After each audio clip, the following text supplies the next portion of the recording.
കൂട്ടുകാരെ, എല്ലാ കൂട്ടുകാർക്കും മിഠായി കഥകളിലേക്ക് സ്വാഗതം. കോഴിക്കുഞ്ഞുങ്ങളുടെയും താറാവിൻ്റെയും കഥ കേട്ടാലോ? കഥയുടെ പേര് കിയോങ് കിയോങ്. അവതരിപ്പിക്കുന്നത് മനോജ് കുമാർ പൂളയ്ക്കൽ. ഒരു ദിവസം കിക്കിലുക്കോഴിയും കുഞ്ഞുങ്ങളും ഓരോന്ന് കൊത്തി തിന്ന് നടക്കുകയായിരുന്നു. അപ്പോൾ ഒരു കോഴിക്കുഞ്ഞിന് തോന്നി, അമ്മക്കോഴിയുടെ കൂടെ നടന്നു മടുത്തു. ഒറ്റയ്ക്ക് നടക്കാൻ നല്ല രസമായിരിക്കും. അവൾ അമ്മ കാണാതെ മെല്ലെ നടന്നു. അത് കണ്ടതും ബാക്കിയുള്ളവരും കൂടെ വന്നു. അങ്ങനെ അവർ അമ്മക്കോഴി കാണാതെ അവിടെ നിന്നും നേരെ ഒരോട്ടം. അവർ ഒരു പാടവരമ്പത്തെത്തി.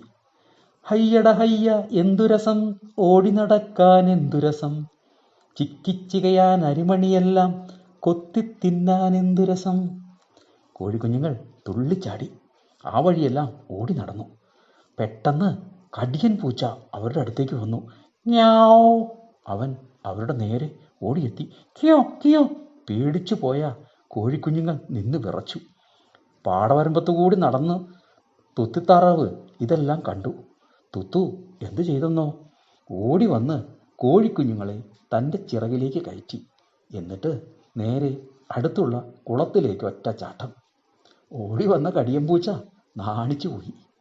വെള്ളത്തിലിറങ്ങാൻ പറ്റാതെ അവൻ കുളക്കരയിൽ നിന്നു. അത്രയും നേരം തുത്തുക്കോഴി കുഞ്ഞുങ്ങളുമായി കുളത്തിലൂടെ നീന്തി നടന്നു. കുറച്ചു കഴിഞ്ഞതും കടിയൻ പൂച്ച സ്ഥലം വിട്ടു. അതോടെ തുത്തു അവരെ കരയിലെത്തിച്ചു. അമ്മ പറയുന്നത് കേൾക്കാതെ ഇങ്ങനെ കറങ്ങി നടന്നാൽ ഇതുപോലെ കുഴപ്പത്തിലാകും കേട്ടോ. തുത്തു പറഞ്ഞത് കേട്ട് അവർ തല കുലുക്കി. എന്നിട്ട് വേഗം അമ്മക്കോഴിയുടെ അടുത്തേക്ക് പോയി. പിന്നീട് അവർ അനുസരണക്കേട് കാണിച്ചിട്ടേയില്ല. കൂട്ടുകാർക്ക് കഥ ഇഷ്ടമായോ? എങ്കിൽ പുതിയ കഥയുമായി നമുക്ക് നാളെ കാണാം. എല്ലാവർക്കും നല്ലൊരു ദിനം ആശംസിക്കുന്നു. Story uncle.